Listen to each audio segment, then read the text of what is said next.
Hello and welcome to Piano Shack with me, Woody. Now, have you ever wondered what's in the cupboards over there behind me? I guess not, because they're not even usually in the shot, but that's where I have my stash of music books. And today we're going to browse through them and I'll give you my top tips and recommendations for the essential music books for piano and keyboard players.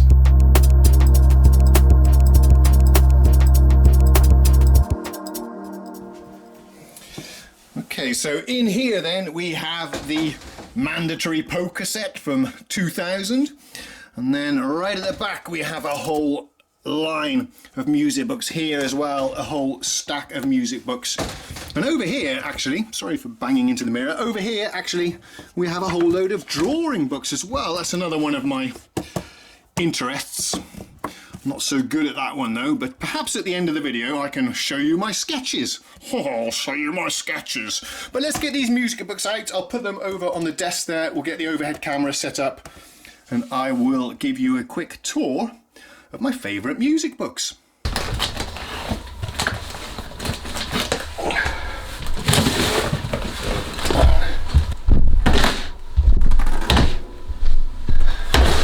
Wow, we've got quite a lot of stuff to go through, but I will just give you the highlights today, don't worry. Okay, the first one then is probably the book I've used the most in all of these years. It's The Real Book. Now, The Real Book is a collection of jazz standards in lead sheet form, and what that means, let's see if we can find something familiar here. Misty, for example, what you get is the melody line here for the soloist instruments, and then you get the chord symbols as well. And the rest is up to you as a jazz musician to interpret how to play the chords, the bass lines and the improvisations and so on. But I did play with a jazz band, a couple of amateur jazz bands for many years actually. This was probably 10-15 years ago, and this was the Bible.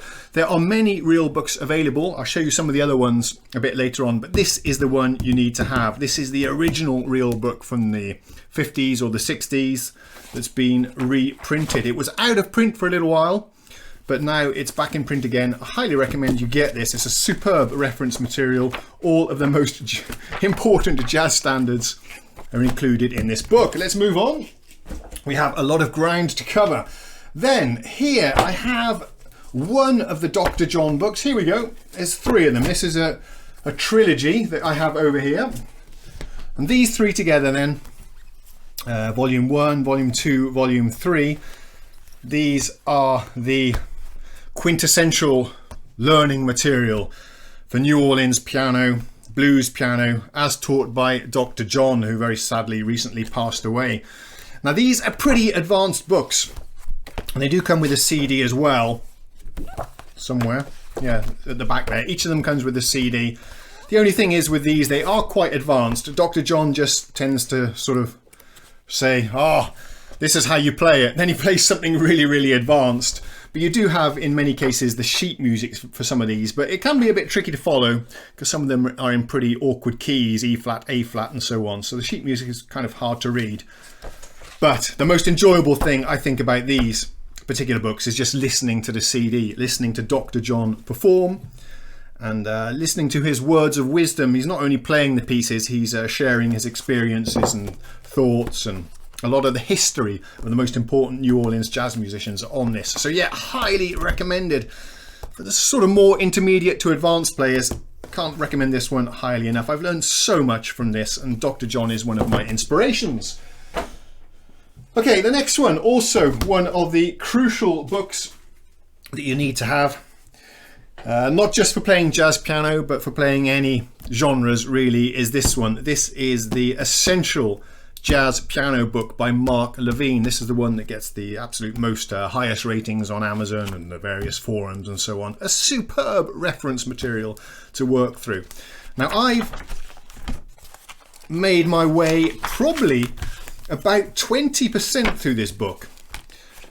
And then we got on, it gets very quickly into some really advanced topics. But that's okay. Even just by learning, I just learned through the first few chapters basically, but even that gave me such a good solid foundation to playing jazz piano. And this book is good not just for jazz piano, because the principles can be applied to many other musical genres as well. Gospel, pop piano with slightly more sophisticated chords, the blues, soul, that kind of thing. And let's see, tritone substitutions, adding notes to 3-note voicings, this kind of thing. Excellent, excellent book. It is a little bit advanced. It does start with the basics, so even if you know nothing, you can get started with this book, but you will need to read music. Unfortunately, it doesn't have any CDs, and you'll see things like, here's an example of the Phrygian mode used over a diminished 7th chord, and then you'll get quite a complicated piece that you'll have to figure out and play. So you need to be a good sight reader to get the best out of this book, I think. It's a shame it doesn't come with musical examples, but highly recommended. Okay, the next one is another book I haven't worked all the way through. I haven't really dived into it very much at all. This is the Pop Piano book by Mark Harrison, another one of these classic books that should be on any keyboard player's repertoire, I think. Having said that, I haven't worked through it all that much. It's a little bit dry, quite a lot of scales, chords and voicings, but it does go through a number of different genres as well that you can play through. This one I need to work through at some point as well, but this will teach you for sure the basics of pop piano. Moving on. This is one I've just recently bought, actually. This is one that I'm going to be working through myself. Learn from the Legends Rock Keyboard. Okay, we start off with some basic music theory and keyboard technique, then straight into Bruce Hornsby, shares some of his licks, Michael McDonald, Billy Joel, Felix Cavaliera, not sure who he is right now, and then a whole section on the Hammond B3 organ as well. This one I've only recently bought. There are two versions of this book, one that has the CD included, one that doesn't. I bought the wrong one without the CD, so make sure you do buy the right one. But I reached out to some people on the Keyboard Corner forum, and someone was able to provide MP3 files. So I do have the musical examples, which is really, really helpful. This pile of books that we have here is probably the most important books that I refer to the most. It's been a long time since I looked at this one, but this was a very good book actually when I was learning blues, piano, boogie woogie, that kind of thing. Really nice book, again with some CDs, well, a CD at the back here. And this one has got some lovely inspiring pictures of some of the great players as well. And it really does start from the beginning, like you can see with triads, beginner's blues. You'll be playing on the second page, something there. You do need to read music, it certainly will help, although you do have the audio examples as well. From the beginner's boogies, lovely photographs. Yeah, I love this book actually. And it really does cover a huge spectrum of different blues and boogie styles. Let's see how advanced we get to when we get to the end. Some more spiritual blues music as well. St. Louis blues, train blues. Yeah, this look at this dude. So yeah, this is getting pretty advanced when we get to this stage. This is a great bass line actually. The left hand for honky tonk train blues is really cool. So yeah, I would highly recommend this one actually. I need to work through this one, revisit this one as well. Perhaps I'll steal some ideas here from my piano inspiration series. Talking of which, let's have a commercial break. Just wanted to tell you about my piano inspiration series. These are video lessons with the goal of improving playing technique, building music theory knowledge, and broadening your repertoire. I've created lessons for players of all abilities, and we cover a wide variety of topics and musical genres. I'm really proud of how they came out. Subscribe to my Patreon or join my YouTube channel and you'll get 2 new episodes every month, plus instant access to the entire archive. If you prefer, you can watch old episodes for free on Skillshare when you use my link. More information in the video description or on my website. Now back to the video.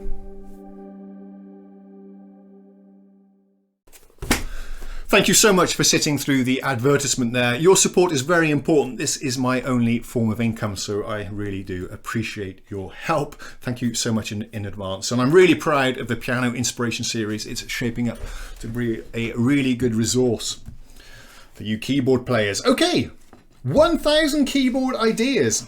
I've got a feeling feeling that most of these were published in a magazine at some time. It certainly looks like it, doesn't it? Let's see if we can get a slightly better angle on the camera here on the overhead. Yeah, it looks like a lot of these are excerpts from a magazine, which is not a bad thing at all.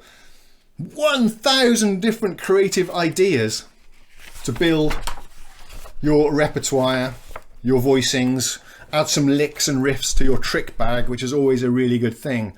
Here's another one that's got tangled up here. Metaphors for the musician. This is one of these Share Music Company. They, by the way, I've got the print books here, but Share Music Company occasionally have special deals on their website for the digital downloads. I've seen these books available for half price, 50% discount, which means you can get this for about 10 or 12 bucks, I think, digitally, which is really good. Now, this is a wonderful book, tailored towards jazz pianists, really, but applicable for many other genres as well. There was one picture here that I really liked. I have read through this one, but I haven't really worked on it. As you know, it's not enough just to read through a book. You have to actually put the ideas to practice as well. Otherwise, you're not going to learn anything. Here's the contents here, some theory. Yeah, this is what I was going to show you. This lovely diagram they have here. So you can see picturing jazz in the practice studio, painless piano, ways to develop your improvising. There's some great suggestions on timing here, how you can build lovely phrases, the timing and the notes you want to be choosing. Let's take a look at this one, Theory Demystified 106. This is, here we go. You get these kind of diagrams, a cosmic chart of all of the chords and the relationships in between them. C minor, C major 7th, let's see, which I don't understand at all at the moment. There's our G7 there, D minor 7, there's our 2, 5, 1, and the relationships of all the other chords, how they fit together. This is quite useful if you're doing reharmonizations, because it shows you how you can jump between some of these chords to get some interesting effects. Moving swiftly on, we have a wonderful, this is a little pamphlet that you actually got with one of these homespun tapes. They have digital downloads of DVDs and CDs, or you can buy the physical copy. I have the physical copy, I've got the DVD somewhere here. What a wonderful lady and an amazing gospel piano player. This is a wonderful, wonderful course. We've got a basic version of Amazing Grace here. Then we go on to some reharmonizations here, some more advanced things, some wonderful gospel songs. Yep, totally recommend. Over here then finally, I have a Swedish book. You probably, oh, with my address on the front. Okay, I'm going to put my finger over my address. This is the Real Jazz book. This is just a Swedish book, I think, but an excellent real book. Again, the guys in the jazz bands I was playing with all had a copy of this one. There we go. Now I think we'll move on to some of my less used books, but there are some real gems in here as well.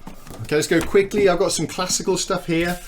Here's a nice book featuring the music of one of my heroes, an absolute legend, Bruce Hornsby. I think every piano player aspires to play a little bit like Bruce Hornsby. This is the sheet music, which as you can see, this book is in pretty new condition. I don't get too inspired just by reading sheet music of popular songs, to be honest. But if you're ever unsure about what chord Bruce is playing or what he's doing in the solos, this is quite a good reference. Although I've noticed for some of the songs, like the Valley Road, which has got a wonderful solo in, all of the solos are not actually transcribed, but you'll get certainly a better idea of what he's playing if you can't figure it out by listening. Here's a book, Funk Keyboards. Never really got much value from this. I think this one has a CD as well. Find it to be a little bit basic for me, perhaps, but not a bad book anyway. Shows you just some funky chord voicings and timings, grooves and licks and riffs that you can play. Here is, if you're interested in the New Orleans stuff, I think you're supposed to say that, Norlins. Professor Longhair is one of the absolute legends in this genre. He was one, I think he was one of the guys that taught Dr. John, certainly one of Dr. John's influences. A completely different style to Dr. John, although Dr. John does play a lot of Professor Longhair influenced stuff. But this is a very good reference material again, but tricky to read sheet music. If you've got something in the key of E flat, A flat, I think, and especially this kind of genre where there's an awful lot of accidentals, slides, grace notes, a little bit cumbersome to read from here. But if you're listening to the music at the same time, this is a pretty good resource. Yeah, I love this book. Got a couple more old classical music. I used to be a classical pianist when I was younger. I've still got some of the music. Some stuff I've printed out. This is Liebestraum, which I played on my YouTube channel sometime. Here's a book I recently bought, How to Voice Standards at the Piano by Mark Levine, the same guy that did the jazz piano book. I bought it on the strength of the jazz piano book, but I haven't had time to work through this yet. And a lot of duplication, actually. If you've got the jazz piano book, I don't think you need this one, to be honest. Yeah, this reminds me, I've got to go out into the other room and get a book, actually. I'll do that now. No, I won't. Yes, I will, otherwise I'll forget. Okay, so that was a bit hard to find. Here we have, I wanted to show you the very first piano book that I learned from when I was 4 or 5 years old. This was the book, not the exact same copy. This is the book, Jibbity F, referring to G, B, D, F, which are the lines of the stave when you're reading music. A, C, E, which is the spaces in between. I think that's what it was all about. What a wonderful book this is. If you've got a child and you want to introduce them to playing the piano, you cannot go wrong with this. It's a lovely book. It's been in print. I mean, obviously I'm an old man now, so for good 40 years or so on. We start off with really basic stuff, but by the time you've got to the end, you'll be playing some pretty nice compositions with both hands together. That wasn't maybe such a good example. Both hands together, playing chords and so on with your left hand. Jibbity F, A, C, E. I bought this to give to my son to see if he was going to take up the piano. He's shown a little bit of interest. He wants to play Super Mario Brothers and music like that, not this basic stuff, even though I've tried to convince him that you need to start with the basics. He wants to get straight on and play Crazy Frog and stuff like that. This one here, Let Port Piano, is what I bought to help or to teach my girlfriend, Sambo as it's called in Sweden, how to play the piano, and she did get to the end of the book. Maybe she was working on Let Port Piano, Easy Piano 1. To be honest, it was just a way of getting to know and flirt with her a little bit. Oh, this is a nice guitar book. I play a bit of guitar as well. I think Chuck Berry, of course, as you know, is the founder of rock and roll. And this book I bought to play a little bit of Chuck Berry, Johnny B. Good, that kind of thing. But let's not dwell on that because we are trying to focus on the piano and keyboard stuff. Here's a nice one, a compliment to the jazz piano. This is by Warren Bernhardt Jazz Piano. Another one of these homespun videos. You can download these pretty cheap online if you don't need the printed version. But yeah, these two I can recommend as well. How are we doing? We've got a couple more boxes. There's some classical stuff. We're done with that one. I'm trying to keep the tempo high here. I hope that's okay. Right, I've got some more real books coming up now. These are ones that I bought, but I wouldn't really recommend them. The new real book here then is what superseded our very first, let's dig this one out as well, real book. Somewhat modernized. It's got a lot of more recent tunes. This one sort of goes up to the 60s, whereas this one has some 70s and 80s stuff as well. Yeah, as you can see on the front, pop fusion classics is what we have here as well. Maybe a, slightly more trendy and inspiring interior. Perhaps the music is better printed, a little bit more clearer. It's obviously done on a computer, whereas this one is all hand drawn, as you can see. This one much better. This one has some, this one, 50% of the stuff in here I've never heard of. It's pretty obscure.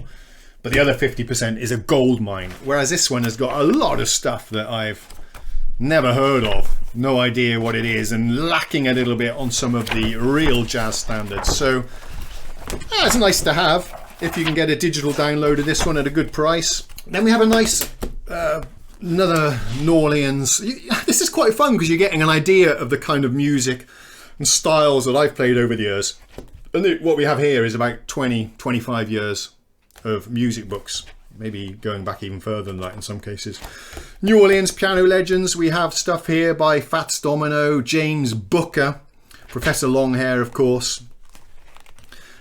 And I wanted to learn a few James Booker songs, which is why I think I bought this collection in the first place. I was into bass for a little while. Sorry about the bang there. I was into bass for a little while. This is an excellent slap bass book. I was able to figure out how to play slap bass. You can see the basic technique described here. I was able to figure out basic slap technique using this book and the musical examples. If you're into the bass guitar, which I was very much for a period of about 5 years, but this was 15 years ago. I actually stopped playing piano. Did I tell you this? I stopped playing piano for 10 years before I started the channel. I started playing again 3 years ago, the piano, but before then it was guitar and bass for about 10 years. I didn't play any piano at all. Right, where was I? We did that one, we did that one. Now this one was also a book I bought for, yeah, there we go, just when I was learning the bass. The life and music of the legendary bassist James Jamerson. He's the guy, a bit of an unsung hero that played on all of the, not all of them, but a majority of the most famous Motown classic songs, played with Marvin Gaye. I think he's probably most known for his wonderful bass part on the song. I can never think of things on the spot. We'll get to it in a minute. It's probably listed in here. The cool thing about this is that you get a couple of CDs that you can play along to. So they've got a couple of CDs here of the entire arrangements played by some fantastic musicians, but without the bass guitar. They've got the bass guitar first in isolation, then a version of the track without the bass guitar that you can play along with. Right, let's move on instead. Here's another one I bought when I was into the bass. It's got a lot of James Brown backing tracks with certain instruments removed. So you can play along as a keyboard player, or there's versions of it with the drums removed if you want to play along with the drums. Sorry, memory card was full. I've been babbling too much. Yeah, as I was saying, there's no like horrible MIDI file backings like you get in some of these books. These are played by some super hot cats, as we like to say when we're playing in a funk band. This was an excellent resource for learning the bass. I didn't have any lessons with any teachers or anything. I just figured it out completely by myself. And this book was a huge help. The Hal Leonard Bass Method talks about how you play your right hand, your left hand technique. And I played guitar before, so I knew my way around the fretboard. But the tricky thing actually when learning bass guitar, the thing that was the most challenging is muting the notes. You just want one note playing at the same time. You don't want any other notes ringing out unless that's something you're aiming for. But typically, you want to mute all the other strings and just have one note ringing true. That's the hard thing about playing the bass. This book showed me how to do it. I've got another real book here. This is actually, I've got my address here. We don't want that. This book is actually pretty nice, but as you can see, it's in much nicer condition than the real book volume 1 that I have. This one complements the other one, I suppose. It's got a few more modern songs in it, perhaps. Yeah, Chameleon, I Saw Georgia on Your Mind, that kind of thing. But not essential. I wouldn't say this real book volume 2 is essential. Another book, the Drop 2 book. I love the sound of the Drop 2 voicings when you take the middle note of a chord and put it down underneath. But this one I found to be a bit too advanced for me, to be honest, and the stuff you need to know about Drop 2 is covered in Mark Levine's jazz piano book, so that one's not really recommended. Yeah, what we're looking at is the Jazz Theory book, again by Mark Levine. Now, if the jazz theory covered in the jazz piano book is not enough for you, then this one is a nice complement, but I find this one to be redundant, with a lot of overlap with the jazz piano book, and I'm not advanced enough a jazz pianist to get the most out of the information in this book. So if you want to cut back a little bit on the number of books and not get carried away like I obviously have, just stick with the jazz piano book. Here's a good one, Hammond organ complete. I was super into the Hammond organ around 1995, 1996, something like that, inspired by Swedish jazz organist called Pierre Svärd. This is a nice book actually. We go through how the history of the Hammond organ, how the drawbars work, all the controls of the Hammond organ, what they do, the different types of organs you can see here as well. Let's get this book slightly better centered, that's the word I'm looking for. How the different manuals work, the layout of the organ. But then we go on to talk about some organ technique, licks, riffs, how to voice chords, how to play the accompaniment, how to kick the bass pedals, how to do a nice solo in various different styles. This one I should revisit. It's got a CD as well. I've hardly used it. Here's a... Oh, right, this goes back to when I was playing saxophone. So now we're in the late 80s, early 90s. Early 90s I bought this book. It's called the B-flat, E-flat bop book. B-flat, E-flat bop book. Because the saxophone doesn't play in the key of C, it plays in B-flat or E-flat, depending if you've got a tenor saxophone or an alto saxophone. So this is some famous jazz standards, Take 5 for example, but transposed into the right key. That's something to think about actually. If you go for a real book, make sure that you are buying the one for your instrument. This one is in the C and vocal version. All the songs are in the original key. But if you're playing saxophone, trumpet, trombone, something like that, you'll need to buy the version that's transposed for your instrument so that you'll be in the same key signature as all the other musicians. It's really weird, isn't it, how some of the brass instruments are transposed to a different key. We're nearly done. Thanks for sticking with me, and I hope you've enjoyed this. I've been talking far too much, I know. Blues Acoustic Guitar Method. This was a useful book. I have worked my way through this book. This is something I downloaded from the internet. The Vocal Release Singing Manual, which didn't help me at all. I still sing like crap. This I believe to be the Bible if you're a guitar player. The Guitar Handbook takes you through all the practical things that you need to know when playing guitar. Takes you through some of the most, this is a lovely book, isn't it, in colour as well, colour photographs. Some of the most important influential artists, how guitars are made, how pickups work. When we get on to the electric section, the different types of electric guitars. Sorry we're not centered. Technique, how to play, how to pick, all the different chords, the different tunings. This is a fantastic resource. If you're interested in the guitar, actually buy this book before you buy a guitar because it tells you so much you need to know. And another singing book, which did me no good at all, and a guitar case chord book, which is always good to have.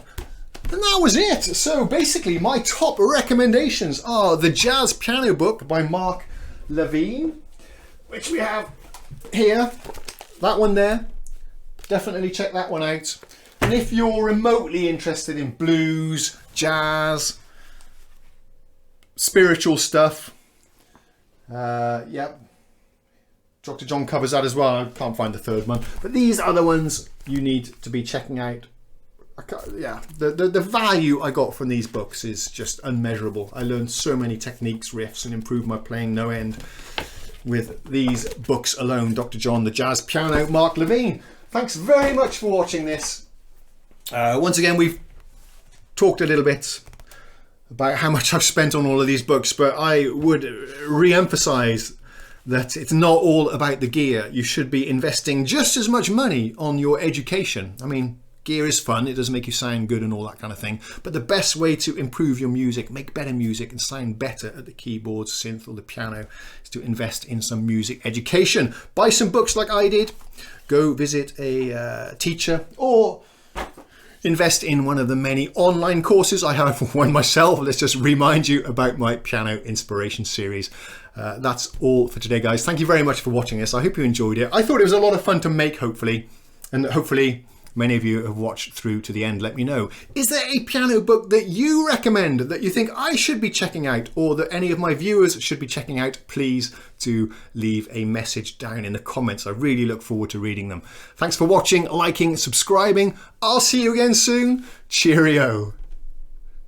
Look at this mess, guys. Now, before I go, I just wanted to tell you something. I do have some very exciting gear products coming up soon on the channel. We have, of course, all the new stuff from Roland. I'm hoping to get in and demonstrate for you. That's the Phantom, the Jupiter, maybe one of their groove boxes as well, but also something on the way from Yamaha that's going to be very exciting. I think I'm really looking forward. It's a lot of fun.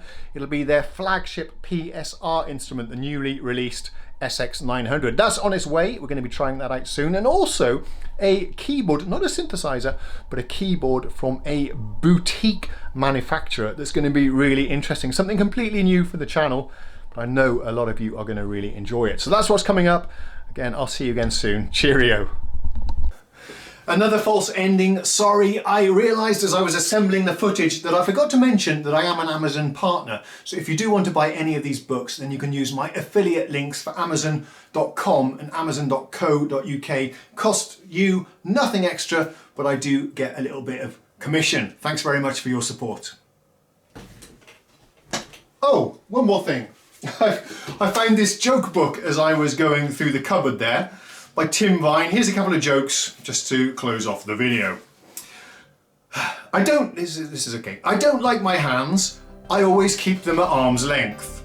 And here's another one that's a bit better, perhaps. ... dash dash dash. I really regret that. Remorse code.